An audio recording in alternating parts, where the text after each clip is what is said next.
जय हिंद विद्यार्थी मित्रांनो, मी कोच वैभव सरोवर, steel fitness training centre Nashik येतो। जे विद्यार्थी पोलीस भरतीची तयारी करताय, PSIची तयारी करताय किंवा अशा काही भरतींची तयारी करताय की ज्या ठिकाणी त्यांना गोळाफेक हा इव्हेंट आहे। मित्रांनो, तुम्हाला माहिती आहे गोळाफेक हा इव्हेंट काही मुलांसाठी अगदी सोपा पण आहे आणि काही मुलांसाठी हा गोळाफेक इव्हेंट खूप अवघड पण आहे। काही मुलांना गोळा आउट ऑफ करायला 1 महिना खूप झाला, काही मुलांना 4-4 वर्ष होऊन गेले, अजूनही गोळा आउट ऑफ नाही। स्पेशली मी ज्या मुलांचा गोळा अजूनही आउट ऑफ जात नाही, ज्यांना गोळ्यामध्ये पैकीच्या पैकी मार्क भेटत नाही, त्यांच्यासाठी मी एक स्पेशल गोळाफेकची ही सिरीज सुरू केलेली आहे।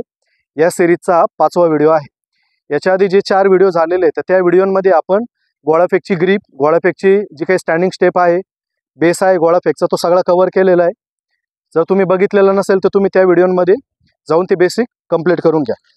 या 5व्या व्हिडिओमध्ये आपण काय करतोय, गोळाफेकचा जो पॉवर थ्रो आहे एक्झॅक्टली म्हणजे जो फुल थ्रो आहे, संपूर्ण थ्रो, तो आपण कव्हर करणार आहे। ठीक आहे, तर थोडं आपण जे बेसिक झालेलं आहे ते पण एकदा आपण कव्हर करू। आपण बेसिक मध्ये काय शिकलो होतो की गोळाफेकची ग्रिप शिकलो होतो। डिटेल ग्रिप काय होती ती तुम्ही त्याच व्हिडिओमध्ये बघा। ग्रिप घेतली आपण, गोळा हातात पकडला, गोळा मानेत लावला। ठीक आहे, त्याच्यानंतर आपण काय केलं होतं, स्टँडिंग थ्रोची प्रॅक्टिस केली होती, बरोबर। कारण सगळ्यात महत्त्वाचा मुद्दा, आपल्याला गोळा फेकण्यासाठी आपल्याला स्टँडिंग थ्रो हा जमला पाहिजे। तर स्टँडिंग थ्रोला आपण काय केलं, जसं काय तुमचं आता या ठिकाणी सर्कल संपतोय, तर या पद्धतीने आपण उभं राहिलो होतो। आपण या दोन्ही पायामधलं महत्त्व समजून घेतलेलं आहे। ठीक आहे, सगळ्यात महत्त्वाचा मुद्दा, जो आपला गोळ्याचा हात आहे त्याच्या खाली जो पाय येतो, हा पाय सगळ्यात जास्त महत्त्वाचा आपण मानलेला होता। त्याला आपण एक थ्रोईंग लेग आपण हे नाव दिलेलं होतं। ठीक आहे, तर माझा आता हा थ्रोईंग लेग आहे। मी याची थोडी जरा पॅन्ट वर करतो म्हणजे तुम्हाला आयडिया येईल। ओके, हा माझा थ्रोईंग लेग आहे। सगळं काम खरं या पायाचंच आहे, कारण याच्यातून आपल्याला खरा पुश मिळणार आहे। भरपूर मुलं काय करतात, हा पाय फ्लॅट ठेवता या पद्धतीने। ओके, तर नाही, हा पाय आपल्याला फ्लॅट ठेवायचा नाही। या पायाच्या टोवर आपल्याला राहायचंय, अँकलमधून आपल्याला ताकद लावायची, गुडघा पण आपला बेंड असेल आणि वजन या पायावर असेल। भरपूर मुलं अशी बिनकामाची खाली वागता, गरज नाही। तुम्ही सगळं वजन या पायावर ट्रान्सफर करा। ग्लूट्स मसल तुम्ही ऍक्टिव्हेट ठेवा, या पायावर तुम्ही तुमचं वजन ट्रान्सफर करा। एवढं एक काम आपल्याला करायचंय। ठीक आहे, हा झाला महत्त्वाचा पार्ट। आता आपण पुढे काय करणार, रिदम बनवायचा, आपल्याला एक मुवमेंट बनवायची। ठीक आहे, त्या मुवमेंटमध्ये आपण काय करतो, गोळा मानेत आहे आपला, श्वास संपूर्ण समोर सोडून देतो। आता मी श्वास सोडलाय। ठीक आहे, याच्यानंतर काय करणार, मी ज्यावेळेस 1 काउंट करणार तर आपल्याला पूर्ण ताकद, पूर्ण श्वास आपल्याला ह्या पायामध्ये आणायची। ओके, हे बघा, 1। ठीक आहे, या पायाची ताकद, माझा पाय हा पूर्ण टेन्शन माझं इथे या मसलमध्ये आहे आणि या पायाच्या ताकदीने मी काय करणार, गोळा फेकून मारणार।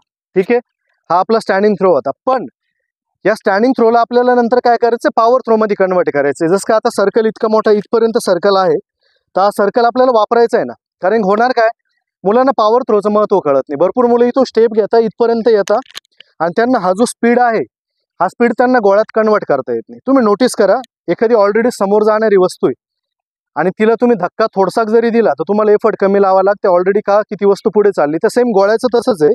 ज्या पद्धतीने आपण इथून स्पीड घेतलेला आहे, हा माझ्या हातात गोळा आहे, हात इथून निघालेला आहे ना, तर ऑलरेडी या गोळ्यामध्ये एक गती आहे। तर तुम्हाला या गोळ्याला तसंच काय करायचं, पुढे ती गती जी आहे ती तशी तुम्हाला इथून ताकद लोक पुढे ट्रान्सफर करून द्यायची। ही काळजी घ्यायची। भरपूर मुलं काय करतात, स्टेप घेता पण इथं आल्यानंतर त्यांना जो स्पीड मिळालेला आहे ना, तो स्पीड त्यांना त्या गोळ्यात कन्वर्ट करता येत नाही। हा सगळ्यात मोठा प्रॉब्लेम आहे। तर आपल्याला आज याच्यावर काम करायचं आहे। तर याच्यासाठी सगळ्यात महत्त्वाचा पार्ट म्हणजे, तुम्हाला ज्यावेळेस तुम्ही समोर येता इथून स्टेप घेऊन, तर समोर येताना तुम्हाला लक्ष द्यायचं आहे की ज्यावेळेस तुमची लास्ट मुवमेंट बनणार आहे, तर ह्या मुवमेंटला तुमचं सगळं वजन ह्याच पायावर पाहिजे।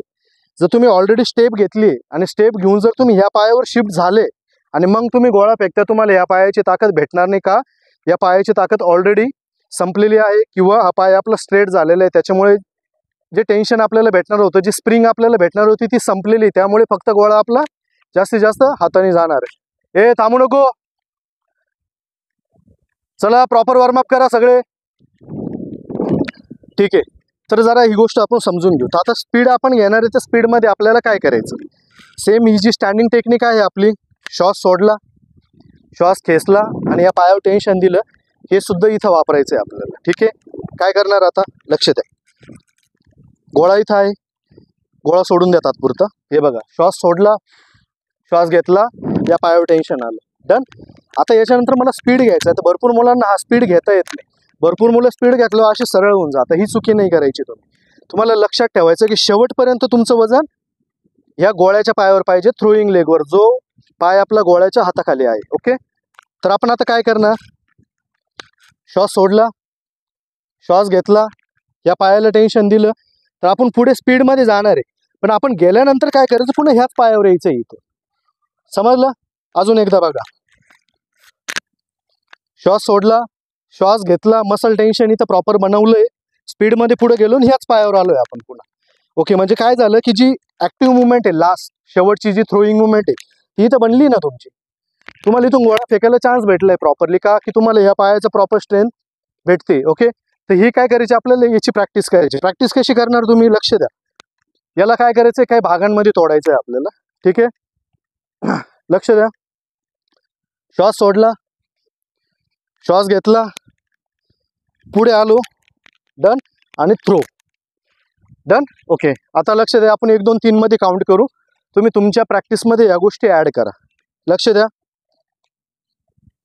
श्वास सोडला, 1 2 आणि 3 ला थ्रो, डन. या 3 गोष्टींची प्रॅक्टिस करायची. गरज नाही की गोळा घेऊनच प्रॅक्टिस करायची. स्टेप जोपर्यंत प्रॉपर जमत नाही तोपर्यंत तुम्ही विदाऊट गोळ्याची प्रॅक्टिस करा. हळूहळू स्टेप चांगली होईल, परफेक्ट होईल, गोळा ऍड करा. ठीक आहे, पुन्हा एकदा बघा,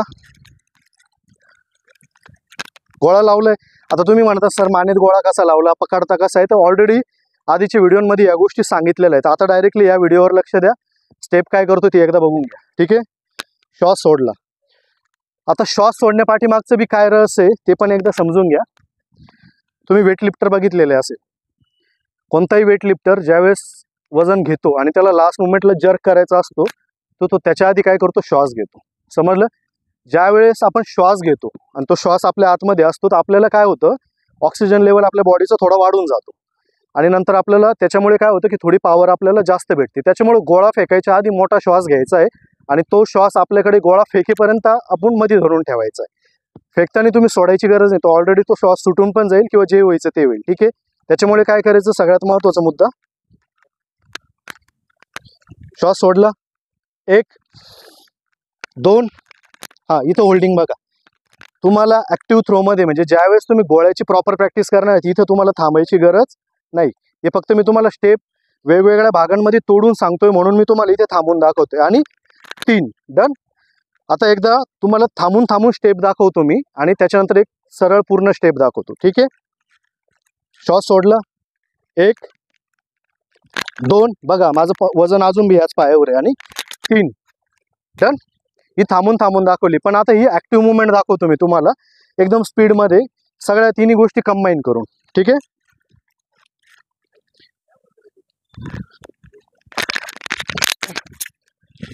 समजलं? या पद्धतीने करायचंय. गोळा पण फेकून दाखवतो. गोळा असताना काय करायचंय, काही लोकांसाठी ही स्टेप एकदम नवीन असणार आहे, त्याच्यामुळे त्यांना कदाचित स्टेप घेतानाच आहे ना गोळा त्यांच्याकडून इम्बॅलन्स होऊ शकतो. घाबरायचं नाही, प्रॅक्टिस करत राहा तुम्ही. 8.5 मीटर गोळा काही खूप मोठी गोष्ट नाही जर तुम्हाला प्रॉपर पायाचं पुश कळालं तर. ठीक आहे, खूप कमी वजनावाले पण मुलं आहे, 40-45 किलो वजन असणारे पण मुलं 8.5-9 मीटर गोळा फेकता. फक्त प्रॉपर टेक्निकवर फोकस करा. ठीक आहे, चला गोळा पकडला मी, मानेत लावलाय, श्वास सोडतोय, 1 2 आणि 3. ठीक आहे, या 3 गोष्टी केल्या मी. तर सेम याची काय करा, रिपीट प्रॅक्टिस करा. गोळा आउट ऑफ जर करायचा असेल तर सगळ्यात महत्त्वाचं पहिले ग्रिप समजून घ्या. तो व्हिडिओ बघा चांगली, प्रॉपर ग्रिपची प्रॅक्टिस करा. या सिरीजमध्ये पुढे ड्रिल्सचे पण व्हिडिओ येणार आहे. गोळ्याची सवय होण्यासाठी, गोळा वाढण्यासाठी आपल्याला काय काय करायचं आहे त्याचे पण व्हिडिओ येणार आहे. ग्रिपची प्रॉपर प्रॅक्टिस करा. स्टँडिंग थ्रो सगळ्यात परफेक्ट करा. माझा सल्ला आहे तुम्हाला, डायरेक्टली तुम्हाला या स्टेपनी गोळे फेकायची गरज नाही. ऑलरेडी तुम्ही गोळे कंटिन्यू या स्टेपनी फेकत असणार आहे, स्पीड तुम्ही पूर्ण यूज करत असणार आहे. काही दिवस स्टेप घेऊ नका, एका जागेवर उभे राहा. प्रॉपर स्टँडिंग जेवढी ताकद लावता येईल, जेवढी प्रॉपर स्टँडिंग थ्रो बनवता येईल तेवढं स्टँडिंग थ्रो बनवा. हे बघा, 8 मीटरच्या आसपास जर तुमचा स्टँडिंग थ्रो गेला तर स्टेप घेऊन तुम्हाला 8.5 मीटर गोळा फेकण्यापासून कोणीही थांबू शकत नाही. समजलं? त्यामुळे स्टँडिंग थ्रो तुमचा जितका परफेक्ट होईल तितका परफेक्ट करायचा आहे. बाकी या सिरीजचे जे काही पुढील व्हिडिओ आहे ते लवकरच येणार आहे. त्याच्यानंतर आता उद्या 6 नंबरचा व्हिडिओ आपला या सिरीजचा येणार आहे उद्या संध्याकाळी 6 वाजता. चॅनलला सबस्क्राईब केलं नसेल तर सबस्क्राईब करा, लाईक करा, मित्रांना जास्तीत जास्त शेअर करा. भेटू आपण उद्याच्या व्हिडिओमध्ये. जय हिंद.